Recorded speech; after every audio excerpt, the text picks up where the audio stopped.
¿qué queda de uno cuando uno ya no está? ¿Qué recuerdo queda de esa gente? Es poquísimo, es una ridiculez. Entonces yo empecé a pensar en ese tipo de cosas y en cómo cuando uno sobrevive a toda la gente de su generación, de repente tiene el poder de explicar su generación, el poder de definir a los demás, porque no hay nadie que quede para discutírtelo. Es muy difícil que alguien pueda recuperar cómo fuiste de verdad. Entre otras cosas porque la mayor parte de nosotros ocultamos cosas.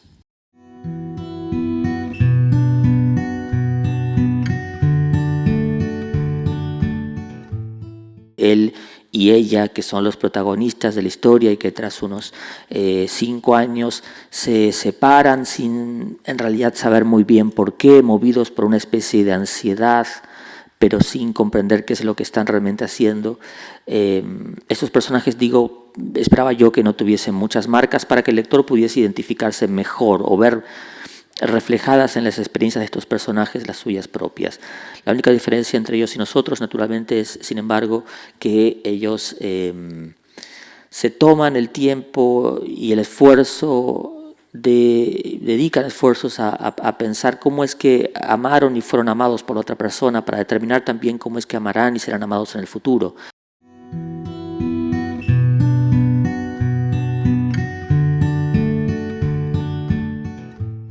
Según las reglas canónicas de la novela negra, en la primera o segunda página ya tiene que haber un fallecido. En novela negra todo tiene que ir al unísono. Los personajes tienen que estar en tránsito cuando tú los estás describiendo. Se caracterizan, en mi caso mucho, por cómo hablan. La investigación va sucediendo y la vida de los personajes centrales, de los investigadores, también al mismo tiempo, hasta llegar a una conclusión final que para mí tengo la sensación de que a veces es lo menos importante, ¿no?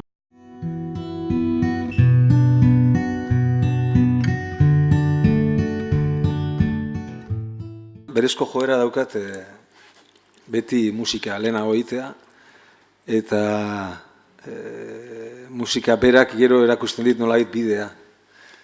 Hasi naiz konposatzen musika oso gutxitan buruan tema bat neukalarik. Buruan irudiak, buruan tonoak, buruan koloreak eta buruan ambienteak bai. Baina zerbait kontatzeko gogotasmo zehatzik ez. Segatik hemengo tabernetan entzuten den horren euskal musika gutxi.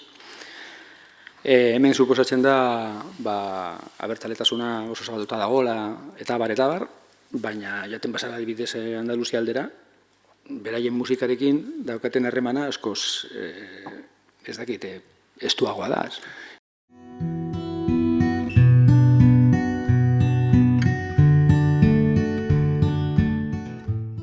Empecé a pensar, voy a partir de las vidas de cada uno de los personajes que vivieron justo antes del bombardeo. Está el caballo también, que traen de un caserío, un casero y su hijo, lo llevan ahí al mercado de lunes, a la feria, y lo iban a vender.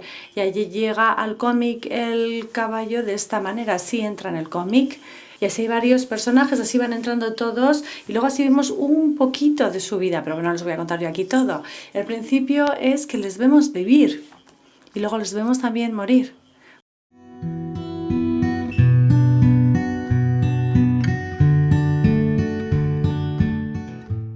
La primera fase que llega el feminismo en mi vida, yo lo primero que hago es buscar escritoras, científicas, veterinarias, poetas, ecologistas, conservacionistas, teóricas, filósofas, y paso por encima de mi madre, de mi abuela, de todas las mujeres de mi casa, ¿no? Y el segundo destello es cuando empiezo a trabajar como veterinaria rural y me empiezo a dar cuenta que los sitios a los que voy, ellos están prácticamente el mayor tiempo con las cabras trabajando, están a su nombre, pero que siempre están ellas. Y ahí me pregunté sobre mi madre, sobre mi abuela, ¿no?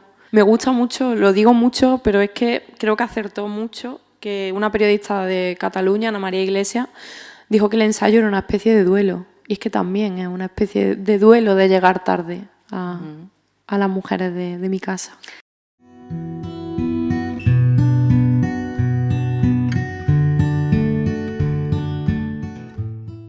La Luna tiene una peculiaridad, es el cuerpo celeste más cercano a la Tierra. Y eso significa que es el único objeto de todos los que podemos ver en el firmamento en cuya superficie podemos ver detalles sin la ayuda de telescopios. Podemos ver paisajes lunares como este desde el comienzo de la humanidad. ¿De dónde proviene esa atracción que sentimos los humanos hacia la Luna? Bueno, en primer lugar, es evidente que se debe a su belleza. La vemos ahí en los cielos, la vemos cambiando de fase, la vemos en creciente, la vemos llena, iluminando el campo, cuando en aquellos tiempos en que no había electricidad era la diferencia de poder caminar por él o no. Y no es extraño que acabará convirtiéndose en un ídolo, por ejemplo, de lo romántico.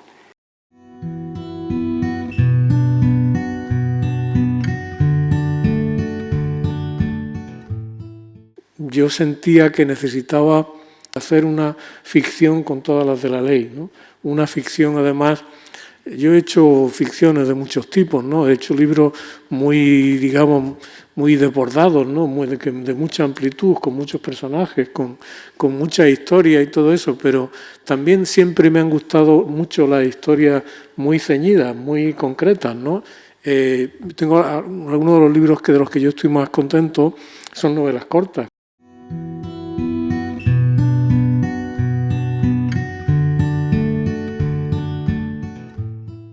Realmente no vemos el mundo como es, ¿no? Sino que lo vemos como somos. Porque la gente que no ve, ¿cómo percibe el arte? ¿No puede entender el arte? Pues claro que sí, entiende el arte. Hay otras formas de entender el arte. Y yo lo que quiero hablaros, quiero centrarme más en la sensación que produce el percibir arte, que en este caso es la producción de belleza o de sensación de belleza en nuestros cerebros. Los griegos, que empezaron en aquella época a preguntarse una cosa muy interesante, que es ¿de qué depende esta sensación de belleza?